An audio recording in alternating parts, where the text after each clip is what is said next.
Членовите на судски совет немаат намера да си поднесат оставка. Тврдокорни се и остануваат на ставот дека интерпелацијата против нив е незаконска и неуставна. Како и досега, Весна Дамева, Селим Адеми, Тања Чачаровска-Илиевска, Милјази Мустафа и Павлина Црвенковска, членовите на кои пратениците им изгласаа недоверба, не чувствуваат морална одговорност за да си поднесат оставка. Напротив, во телефонски разговор за Алфа, дел од нив велат дека интерпелацијата е надвор од паметот и спротивна на законите и уставот. Морате ли да газите по живи луѓе за да освоите политички поени? Ги праша Весна Дамева пратениците на расправата во собранието, а денеска останува на истиот став. Таа од стручна во кривичниот суд влезе во советот по предлог на поранешниот шеф на државата Стево Пендаровски, а претходно била дел и од правната комисија на СДСМ. Останувам на ставот кој што вчера го образложив во собранието. Оставката е личен чин, а во однос на оставка мојот став го изразив пред пратениците. Селим Адеми, кој пред да влезе во судскиот совет бил партиски функционер во ДУИ, вели дека чека на писмено образложение од собранието кои членови и закони ги прекршил и несоодветно се обавувал функцијата. Чекам пратениците на писмено да ми дадат образложување што е тоа што сум го направил незаконски и каде сум сторил повреди на законот.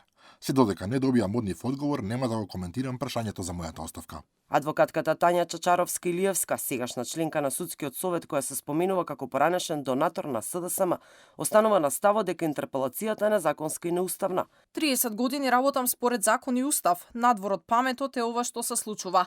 Тоа што се бара политичка одговорност преку интерпелација се коси со законот, уставот и сите меѓународни договори кои што Македонија ги има ратификувано. И Милјази Мустафа, едниот од 5 членови за кои се изгласна интерпелација, ги отфрла обвинувањата за падот на довербата на граѓаните во судството.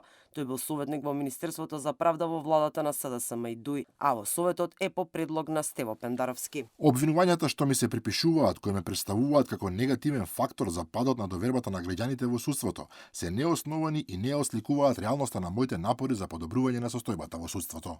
Само Павлина Црвенковска, поранешната стручна соработничка од Скопска апелација, која е во советот по предлог избор на пратениците на СДСМ, не се одважи на телефонските повици на Алфа. Таа пред да влезе во советот работела како советник во владата на екс-премиерот Зоран Заев. Од сите 5 мина, само Весна Дамева ги удостои пратениците со незиното присуство во собрание. Останатите и претходно најавија дека немаат намера да присуствуваат, туку испратија писма до пратениците.